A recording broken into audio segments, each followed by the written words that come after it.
Bienvenue à toi dans ce programme en ligne Saut Endo, un programme spécial pour les femmes atteintes d'endométriose. Donc je m'appelle Déborah, je suis professeure de yoga, sophrologue, coach en design humain et je suis atteinte aussi d'endométriose. Donc moi elle a été diagnostiquée en mars 2021 après plusieurs années d'errance médicale et surtout parce que on commençait à en parler beaucoup plus et que je trouvais que j'avais beaucoup de symptômes. Et je suis tombée sur une gynéco qui était pas cool. Et donc j'ai accusé le choc et ensuite j'ai décidé de prendre un an en fait pour apprendre à connaître ma maladie, voir un petit peu aussi comment elle était influencée.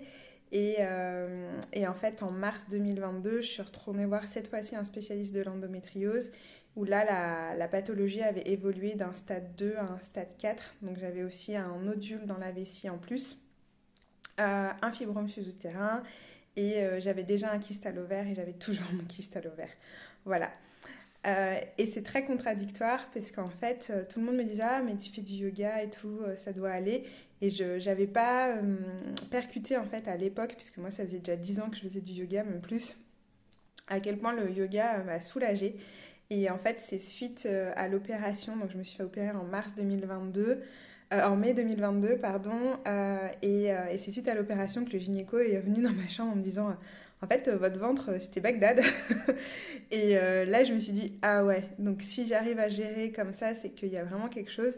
Parce qu'au niveau des médicaments, grosso modo, moi, je prenais juste du Nurofen, entre guillemets, juste du Nurofen, hein, les anti-inflammatoires et les conséquences que ça peut avoir derrière. Mais j'arrivais quand même à gérer ma pathologie. Donc c'est pour ça que j'ai voulu créer ce programme pour pouvoir transmettre et aider d'autres femmes dans ma situation, où qu'elles soient. C'est l'avantage des programmes en ligne, c'est qu'on peut les regarder quand on veut et quand on en a besoin. Moi, ce qui a été déterminant où je voyais qu'il y avait une grosse influence dans ma maladie. Donc, je ne prenais pas la pilule. C'était un choix de ma part de ne pas prendre la pilule parce que même chose, je ne suis pas très médicament, ça a aussi des conséquences. Et en fait, ça m'a permis cette année l'année que je me suis prise, de vraiment voir à quel point l'influence de mon alimentation, l'influence du stress, euh, impactait en fait, impactait ma maladie. Donc il faut savoir que l'endométriose est une maladie multifactorielle, qui a plein de dimensions à prendre en compte pour pouvoir soulager la maladie. Donc je tiens à le dire, le programme ne sera pas une baguette magique, c'est une composante parmi tant d'autres pour pouvoir soulager les symptômes et vivre avec cette maladie au quotidien.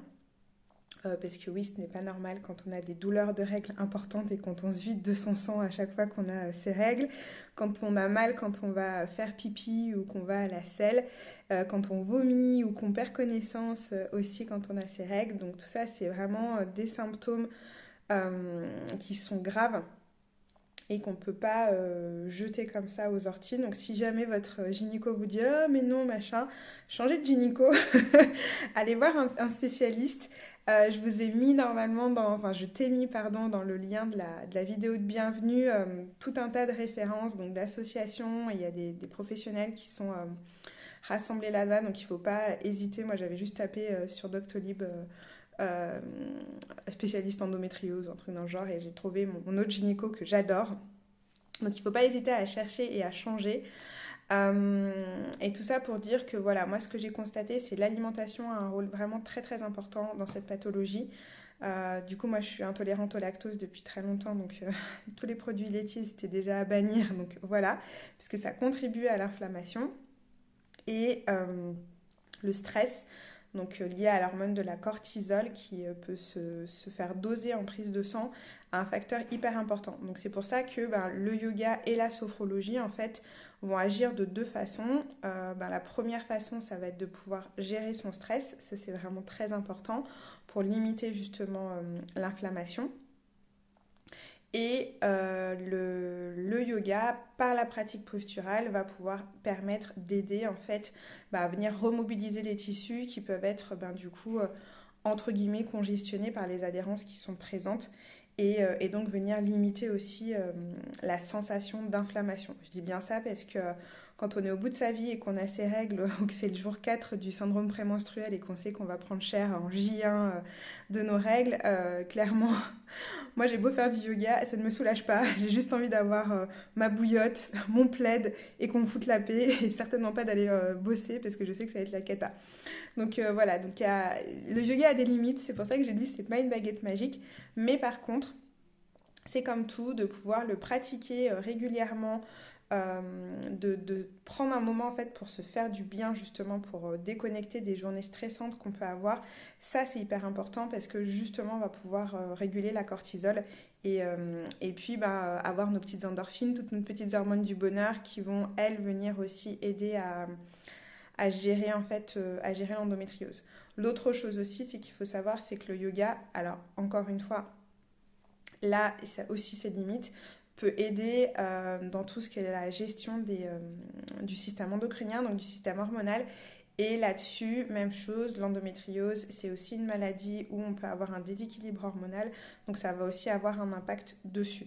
Donc c'est pour ça que de pouvoir faire du yoga, de pouvoir faire la sophro, a plusieurs impacts sur la maladie qui sont peut-être pas visibles de suite, mais qui vont pouvoir du coup te permettre de mieux la vivre au quotidien et de pouvoir soulager tes douleurs. Donc tu le verras au niveau du programme après cette vidéo. Il y a j'ai pioché dans plusieurs outils, donc sophro, yoga, méditation, respiration pour pouvoir créer ce programme, ce qui est adapté à toutes les femmes. Que vous ayez déjà fait du yoga ou pas, il y a des séances de yoga sur chaise, il y a des séances de yin yoga qui est beaucoup plus doux, il y a des séances de yoga avec ta bouillotte aussi, parce que ça c'est important, n'est-ce pas, notre amie la bouillotte. Voilà, donc tout un panel en fait de pratiques assez courtes pour que tu puisses les intégrer dans ton quotidien. Une méditation que je pense qui est importante, c'est la méditation de l'utérus pour pouvoir remettre de l'amour dans ton utérus, parce que moi je sais que pendant des années je me suis coupée de cet organe qui fait complètement partie de moi, mais quand on a mal, on n'a qu'une envie, c'est de vouloir se l'arracher et de se dire que ça n'existe plus. Et en fait, pas du tout, faut se dire aussi que notre organe souffre et que on peut peut-être en prendre soin et lui ramener de la douceur, et c'est ce qu'on va faire par cette méditation et par la pratique posturale. Voilà, donc si jamais tu as des questions, tu n'hésites pas. Encore une fois, je le rappelle, c'est une partie d'une prise en charge globale. L'endométriose doit être une prise en charge globale par la médecine allopathique et par les médecines douces, que ce soit le yoga, l'ostéo, la naturo, la réflexologie si ça te parle, l'acupuncture si ça te parle. Il y a tout un tas de pratiques douces qui existent et qui vont venir aussi t'accompagner dans ce quotidien avec ta maladie. Voilà, donc bon programme. Si tu as des questions, je suis joignable par mail, sur les réseaux sociaux ou également par téléphone que tu peux retrouver sur mon site internet. Donc n'hésite surtout pas à me faire tes retours sur ce que tu as trouvé du programme, à me faire tes retours aussi pour le faire évoluer, parce que moi je l'ai fait pour moi.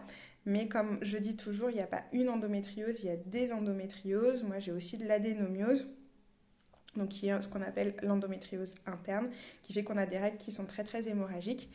Et donc, il ne faut vraiment pas hésiter à me faire ces commentaires, parce que moi, je les fais par rapport à mon corps et à ce que je sais de la pathologie. Mais peut-être que pour ton corps à toi, tu as peut-être aussi besoin d'autre chose. Et quelque chose qui est très important et que j'ai oublié de dire dans la première partie de la vidéo, c'est de connaître son cycle si tu n'es pas sous pilule. Moi, je suis sous pilule en ce moment. Suite à mon opération, en fait, je me suis fait opérer en mai 2022, donc j'ai eu 3 mois vendus de ménopause artificielle, mais en vrai 6. Et donc je suis sous pilule progestative, la Savis, qui est une des pilules de l'endométriose.